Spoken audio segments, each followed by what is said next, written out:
வசனம் இருக்கிறது. வசனத்தை கேட்டிங்களா? வாயில் இருக்குதா, இருதயத்தில் இருக்குதா? வாயில் இருதயத்தில் இருந்ததுன்னா வாழ்க்கை மாறிடுமே. இது இப்படியே இருக்காது வாழ்க்கை. இன்றைக்கி ஒருவேளை தரித்திரத்தில் இருக்கலாம், இன்றைக்கி ஒருவேளை தோல்வியில் இருக்கலாம், ஒன்றும் இல்லாமல் இருக்கலாம். உங்களுடைய எதிர்காலம் அற்புதமாக இருக்கும். எதிர்காலத்தை உண்டாக்கி தரக்கூடிய வார்த்தையை பிரசங்கம் பண்ணி கொண்டிருக்கிறோம். கர்த்தாவேவும் அன்பு கில்லை எல்லை, கர்த்தாவேவும் சத்தியா, கர்த்தாவேவும் போன்றதே உந்த ஞானமாள் கடல் போன்றதே, பாதம் பணிவே கர்த்தாவேவும் அன்பு கில்லை எல்லை, கர்த்தாவேவும்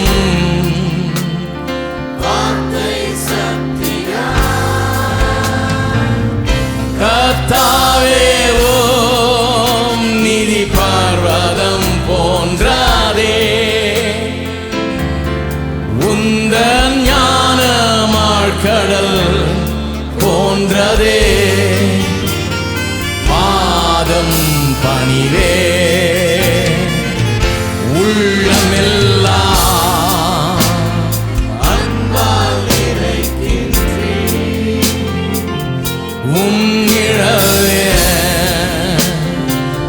இளைப்பாறுதல்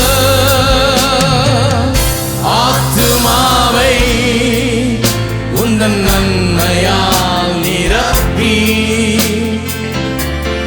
பேரின்ப நதியால் என் ராகத்தை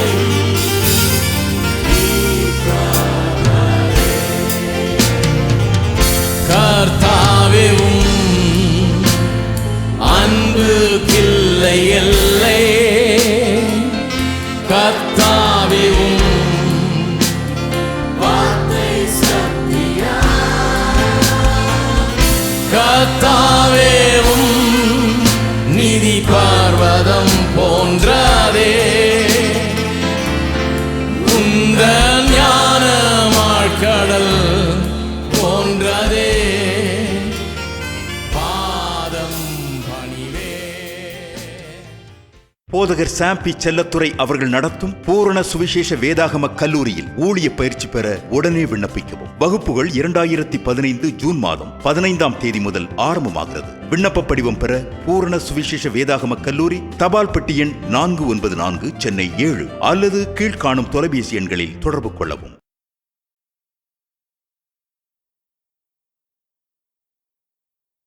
அப்போஸ்தலர் 19:20 வசனம். இவ்வளவு பலமாய் கர்த்தருடைய வசனம் விருத்தி அடைந்து மேற்கொண்டது. கர்த்தருடைய வார்த்தை தான் எல்லாத்தையும் உண்டாக்குனது. ஆதியிலே வார்த்தையினால் உலகங்களை உண்டாக்கினார் என்று வாசிக்கிறோம். அப்போ இது வார்த்தையினால் உண்டாக்கப்பட்ட உலகம்.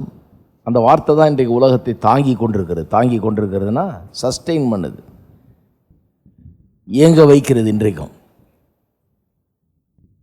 அப்போ இந்த வார்த்தை நம்முடைய வாயில் இருக்கும்போது தான் விசுவாசன்ற பிரமாணம் அப்படி தான் வேலை செய்யுது. இந்த லா ஆஃப் ஃபெய்த், இந்த கடவுளுடைய வார்த்தை, எல்லாத்தையும் ஆளுகிற வார்த்தை, மாற்றி அமைக்கிற வார்த்தை, எல்லாத்தையும் சீரமைக்கிற வார்த்தை, ஒழுங்கின்மை வெறுமை இருளெல்லாம் போக்கி நல்லதாக மாற்றுற வார்த்தை. இந்த வார்த்தை இப்படிப்பட்ட தன்மை உள்ளத வார்த்தை, வல்லமை உள்ள வார்த்தை,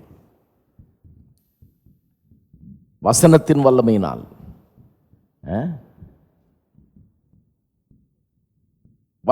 வசனம் தேவனுடைய எல்லா வல்லமையும் அதுக்குள்ளே இருக்குது. த வேர்ட் ஆஃப் ஹிஸ் பவர்னு வருது. தம்முடைய வசனத்தின் வல்லமையினால் தாங்குகிறார். வல்லமையுள்ள வசனம்னா வேற, அது வசனத்தில் கொஞ்சம் வல்லமை இருக்குன்னு அர்த்தம். வல்லமையுள்ள வசனங்கிறது வேற, வசனத்தின் வல்லமைங்கிறது வேற. வசனத்தின் வல்லமைங்கிறது எல்லா வல்லமையும் அந்த வசனத்தில் தான் இருக்குது. இந்த வார்த்தையை எடுத்து, அவருடைய வார்த்தையை எடுத்து நம்முடைய வாயில வைத்து நம்முடைய இருதயத்தில் வைக்கும்போது வேதவசனம் என்ன சொல்லுது? இது இந்த வார்த்தை, இந்த விசுவாச வார்த்தை. இந்த வார்த்தைக்கு என்ன பேர்? விசுவாச வார்த்தை. ஏன் இது விசுவாசத்தை கொண்டு வர்ற வார்த்தை? எப்போ விசுவாசத்தை கொண்டு வரோம்? இது உன்னுடைய வாயிலும் உன்னுடைய இருதயத்திலும் இருக்க கடவுதுன்றார். எங்கே இருக்கணும்? வாயிலும் இருதயத்திலும். இதெல்லாம் தான் போதிக்காமல் விட்டோம். வாயிலும் இருதயத்தில் இருக்க கடவுதுன்றதை சபையில் சரியாக எடுத்து சொல்லாமல் விட்டுட்டோம். வாயிலும் இருதயத்திலும் இருக்க கடவுது. ஏன்? அவருடைய வாயிலிருந்து புறப்படுகிற வார்த்தை. ஏசாயா 55 பார்த்தோம் இல்லையா? மழையும் பனியும் வந்து பூமியை நனைத்து முளை கிளம்பி விளைய பண்ணுகிறது எப்படியோ அப்படியே என்னுடைய வாயிலிருந்து புறப்படும் வசனமும் இருக்கிறது. வெறுமையான இடத்தில் திரும்பாமல் அது அனுப்பினது ஆகும்படி வாய்க்கும். அப்போ அவருடைய வாயில் இருந்தது இந்த வார்த்தை.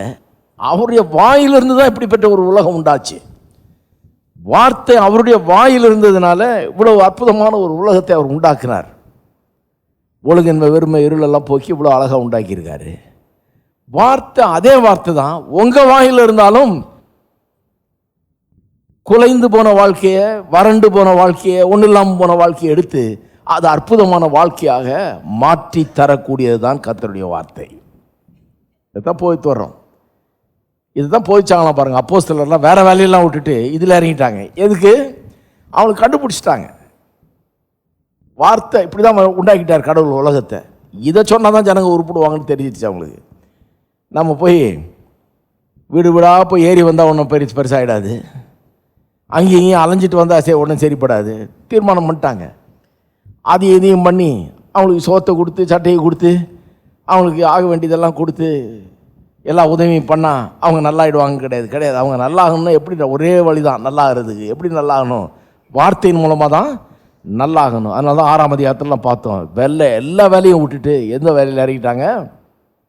நாங்கள் ஜெபத்திலும் வேத வசனத்தை உபதேசிப்பதிலும் தரித்திருக்க போகிறோம். இதுலேயே கண்டினியூஸாக இருக்க போகிறோன்றாங்க. we want to continue in prayer and in the ministry of the wordன்றாங்க. அப்போ இந்த வசனத்தை போதிக்கிறத ரொம்ப சீரியஸாக எடுத்துக்கிட்டாங்க அவங்க. என்ன ஆச்சு? வசனம் விருத்தி அடைந்தது. அதுக்கப்புறம் தான் வாசிக்கிறோம் வசனம் விருத்தி அடைந்தது. அப்படின்னு என்ன அர்த்தம்? வசனம் வேலை செய்ய ஆரம்பிச்சிருச்சு. அவருடைய வாயிலிருந்து வேலை செஞ்ச அந்த வார்த்தை இப்போ மனுஷருடைய வாயில் வந்துருச்சு. எதுக்கு இப்போ போதிச்சிட்டு இருக்கிறேன்? நீங்கள் வந்து கேட்டு போகிறதுக்காக இல்லை. எதுக்கு போதிச்சிட்டு இருக்கிறோன்னா இது எப்படியாவது உங்கள் வாயில் ஏறிடுனது, உங்கள் இருதயத்துக்குள்ளே வந்துடணும். நீங்கள் இதை எடுத்து பேச ஆரம்பிச்சிட்டிங்கன்னா எனக்கு ஒரு குறைவும் கிடையாது, எனக்கு பயமும் கிடையாது, ஒன்றும் கிடையாது. என் இயேசுவினுடைய மெய்ப்பராக இருக்கிறார், இந்த மீட்பர் மட்டும் இல்லை. ஆகவே நான் ஒன்றுக்கும் பயப்பட மாட்டேன், எனக்கு எந்த குறையும். அப்படி பேச ஆரம்பிச்சிட்டிங்கன்னு வைங்க, சால்வ்டு ப்ராப்ளம். அவ்வளோதான். இதுக்கப்புறம் போய் எந்த லைனில் நிற்க வேண்டியதில்லை. நீங்கள் யார்கிட்டையும் ஜெபம் பண்ணிக்க வேண்டியதில்லை, அங்கேயும் இங்கேயும் அலைஞ்சிட்டு இருக்க வேண்டியதில்லை. உங்கள் பிரச்சனை இந்த வார்த்தை உங்கள் வாயில் வந்துருச்சுன்னா, இருதயத்தில் வந்துருச்சுன்னா வேற ஒரு வாழ்க்கை உண்டாகிவிடும். இதுக்கு தான் அதை போதிச்சிட்டு இருக்கிறோம். அந்த அப்போஸ்தலர்களுடைய அந்த அப்ரோச் தான் என்னுடைய அப்ரோச்சும். யாராவது சில உதவிகள் செஞ்சாங்கன்னா அதை வந்து நல்ல விதத்தில் எடுத்துக்கணும். சரி, அவங்க ஏதோ செய்யணும் அப்படின்ற விருப்பத்தில் செய்கிறாங்க. கர்த்தருடைய பிள்ளைங்க எப்போவுமே மற்றவங்களுக்கு தேவையில் இருக்கும்போது எதாவது நம்ம செய்வோன்ற ஒரு எண்ணம் இருக்குது நமக்கு இல்லையா? நம்மளே பாக்கெட்டில் காசு சாப்பிடலையா, அந்த சாப்பிடு அப்படின்னு எதாவது கொடுத்துருவோம் இல்லையா? அது இல்லைன்னா நம்ம கிறிஸ்தவனே கிடையாது. ஆனால் அதை அப்படி எடுத்துக்கிறதுக்கு பதிலாக இனிமேல் என்ன பண்ணுறது? அவங்கள்ட்ட போய் நின்று, ஐயா போன வாரம் கொடுத்தீங்க. சிலர் நிற்பாங்க அந்த மாதிரி ஒரு வாரம் உங்கள்கிட்ட, போன வாரம் கொடுத்தீங்கயா, இந்த வாரம் உங்களை தான் நான் எதிர்பார்த்துட்டு இருக்கிறேன், நீங்கள் தான் என் பிரச்சனைகள்லாம் பதில், உங்களையே தான் நம்பி இருக்கிறேன் நான். சிலருக்கு அது பிடிக்குது பாருங்க, நம்மையே 4 பேர் நம்பியிருந்தா நல்லதுன்னு. அவனை அப்படியே வச்சுருப்பான் அவனை அப்படின்னு அவங்க அப்படியே வச்சுருப்பாங்க. ஒரு 10-20 கொடுத்து என்னையே நம்பி அடுத்த வாரம் வா, நான் உனக்கு இப்போ முடிஞ்ச உடனே என்ன வந்து பாரு, உனக்கு 10-20 ரூபா தரேன். உருப்படாத வேலை. ஹலோ, எங்கள் அப்ரோச் வித்தியாசம். அங்கே ஜனங்களை வச்சுக்கிட்டு உனக்கு இது தர்றேன் அது தர்றேன், உன் பிரச்சனைலாம் தீர்த்துறேன், பரவாயில்ல பயப்படாத என்கிட்ட வா அப்படின்னு சொல்கிறது கிடையாது. நான் என்ன சொல்கிறேன்? வசனம் இருக்கிறது. வசனத்தை கேட்டிங்களா? வாயில் இருக்குதா, இருதயத்தில் இருக்குதா? வாயில் இருதயத்தில் இருந்ததுன்னா வாழ்க்கை மாறிடுமே. இது இப்படியே இருக்காது வாழ்க்கை. இன்றைக்கி ஒருவேளை தரித்திரத்தில் இருக்கலாம், இன்றைக்கி ஒருவேளை தோல்வியில் இருக்கலாம், ஒன்றும் இல்லாமல் இருக்கலாம். உங்களுடைய எதிர்காலம் அற்புதமாக இருக்கும். எதிர்காலத்தையே உண்டாக்கி தரக்கூடிய வார்த்தையை பிரசங்கம் பண்ணி கொண்டிருக்கிறோம். இருக்கீங்களா? இவ்வளவு பலமாய் விருத்தி அடைந்து மேற்கொண்டதுன்னா எல்லா பிரச்சனையும் மேற்கொண்டதான். இதை பற்றி தான் மேற்கொள்ளுகிற வசனம். எல்லாம் சொல்லுங்க, மேற்கொள்ளுகிற வசனம். கையில் பைபிள் எடுத்துகிட்டு வந்தீங்களா? இது ரொம்ப லேசானது இல்லை. இது லேசானது இல்லை. இது என்னது? மேற்கொள்ளுகிற வசனம். வியாதியில் இருக்கும்போது நினச்சிக்கணும், அதை மேற்கொள்ளுகிற வசனம். இது தரித்திரத்தில் இருக்கும்போது யோசித்துக்கணும், இது தரித்திரத்தை மேற்கொள்ளுகிற வசனம்.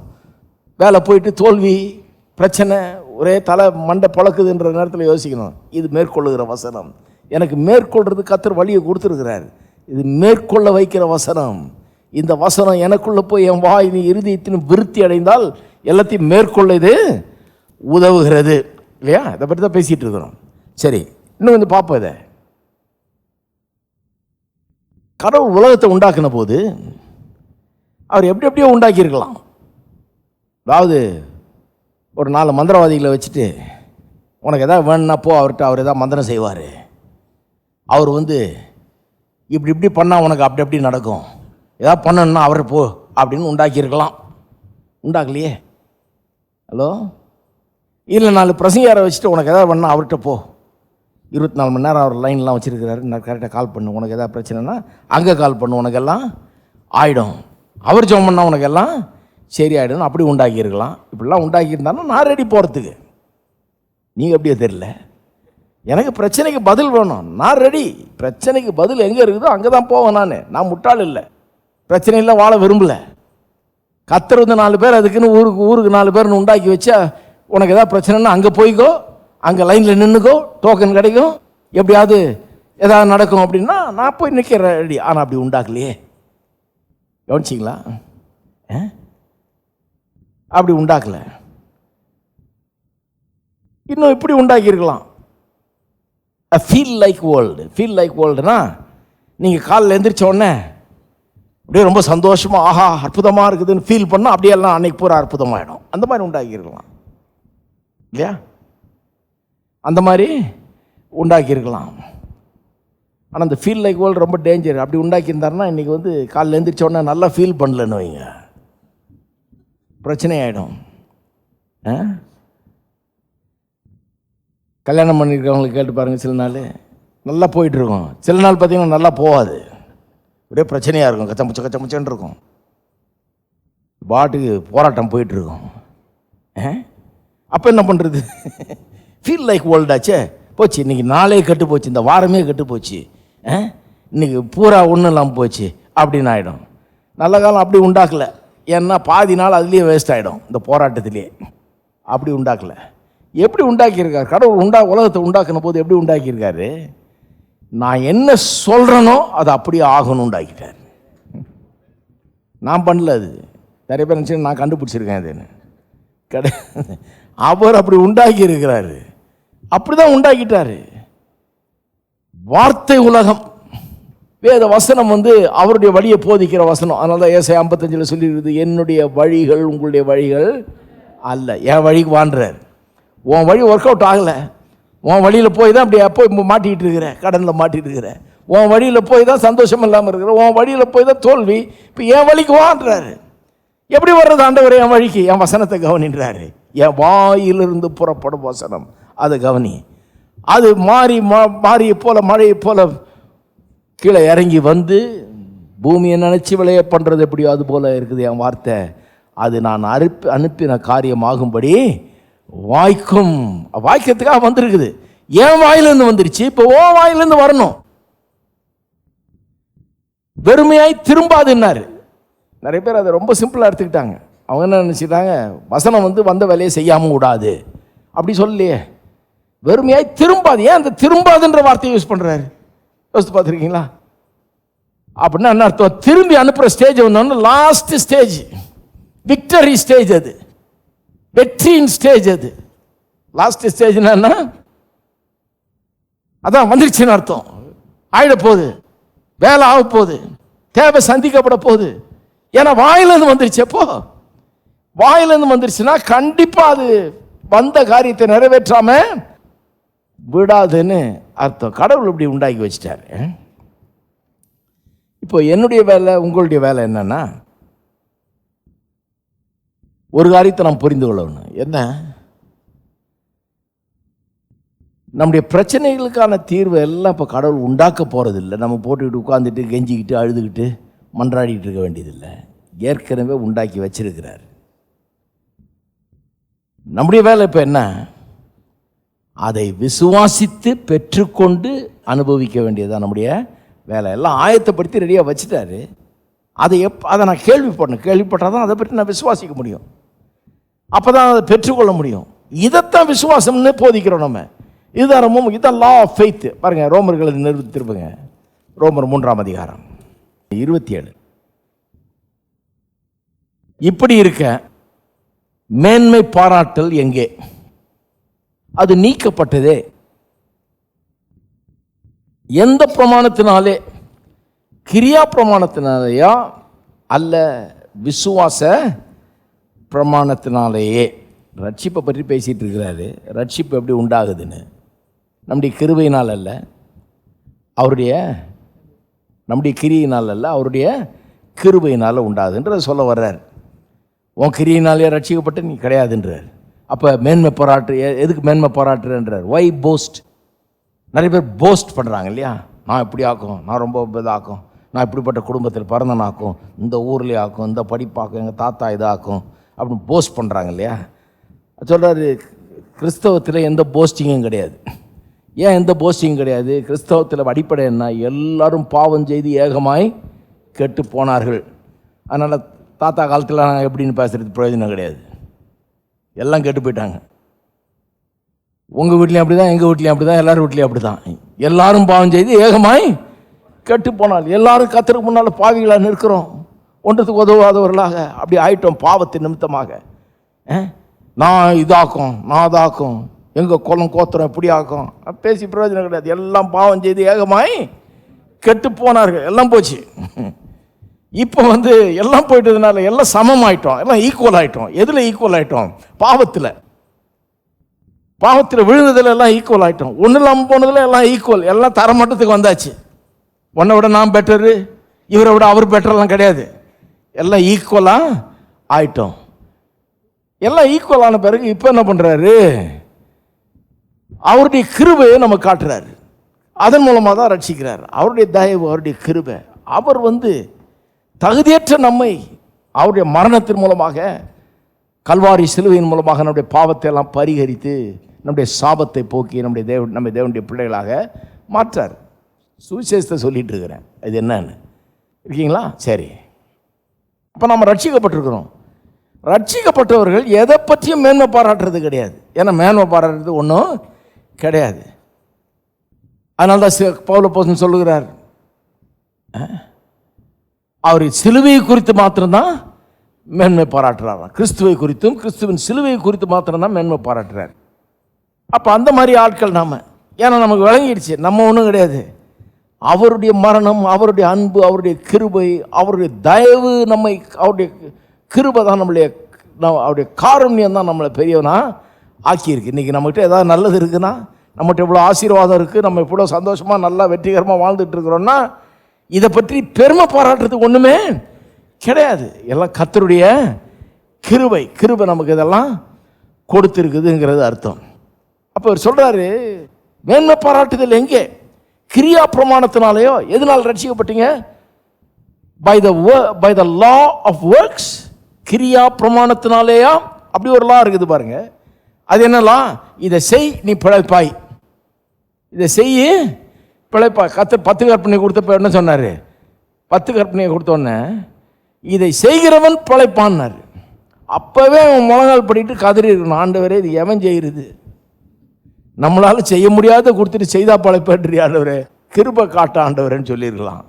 மனுஷன் என்ன சொன்னான்? அவ்வளோதானே, நான் செஞ்சு காட்டுறேன்னா. கொஞ்ச நேரத்தில்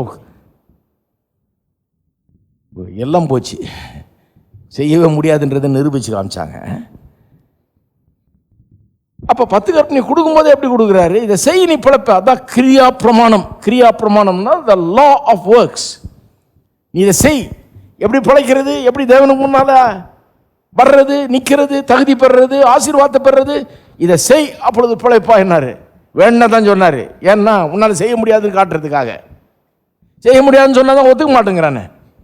அதனால் என்ன பண்ணுறது? செய்ய முடியாதுன்னு காட்டிடுறான். என்ன பண்ணாரு? செய் பிழைப்பான். போய் செய்ய பார்த்தா திரும்ப திரும்ப கீழே விழுறான், செய்ய முடியல. இப்போ இன்னொரு பிரமாணம். அது என்ன பிரமாணம்? கிரியா பிரமாணம் இல்லை, விசுவாச பிரமாணம். கிரியா பிரமாணத்தினாலேயா? அல்ல, விசுவாச பிரமாணத்தினாலேயே. இதனால தான் எந்த போஸ்டிங் கிடையாதுன்றார், எந்த மேன்மை பாராட்டு. விசுவாச பிரமாணம்னா என்ன? அவர் எல்லாத்தையும் கிருபையாக தந்துட்டாரு. அவர் என்னை நேசிச்சிட்டாரு, இறக்கம் காட்டிட்டாரு, என் பாவத்தை எல்லாம் கழுவி எடுத்துட்டாரு. தகுதியற்ற எனக்கு என்னெல்லாம் செய்யணுமோ அதையெல்லாம் செஞ்சிட்டாரு. செஞ்சது தான் கிருபை.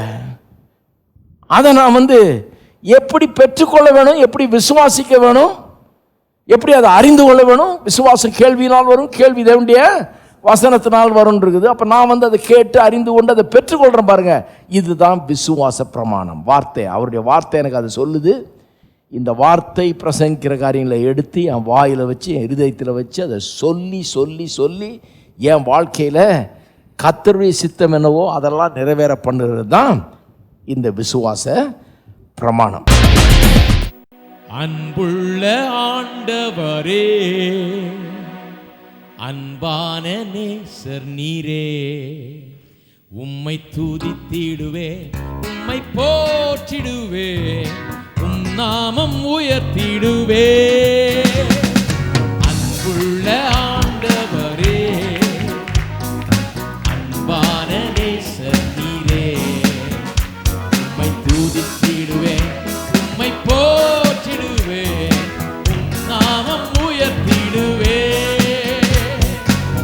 என்னாலும் உம்மை பாடுவே, ஆருயிர் நேசரே, அன்பாலே உம்மை நோக்குவே, முழு உள்ளத்தோடுமே. என்னாலும் உம்மை பாடுவே, ஆருயிர் நேசரே, அன்பாலே உம்மை நோக்குவே, முழு உள்ளத்தோடுமே. கடந்த நாளெல்லாம் கண்மணி போல் என்னை காத்தவரை என்றும் துதித்திடுவே. கடந்த நாளெல்லாம் கண்மணி போல் என்னை காத்தவரை என்றும் துதித்திடுவே. இம்மட்டும் உதவின எபினேசரே, இனியும் என்னை நடத்திடுவார். இம்மட்டும் உதவின எபினேசரே, இனியும் என்னை நடத்திடுவார். என்னாலும் உம்மை பாடுவே, ஆருயிர் நேசரே, அன்பாலே உம்மை நோக்குவே, முழு உள்ளத்தோடுமே. என்னாலும் உம்மை பாடுவே, ஆருயிர் நேசரே, அன்பாலே உம்மை நோக்குவே, முழு உள்ளத்தோடுமே. நீரந்தன் பட்சமாய் என்னாலும் இருப்பதால் தீங்கு என்னை அணுகிடாதே. நீரந்தன் பட்சமாய் என்னாலும் இருப்பதால் தீங்கு என்னை அணுகிடாதே. யெகோவா நிசியே, அவர் நாமமே என்றுமே எனக்கு ஜெயமளிப்பார்.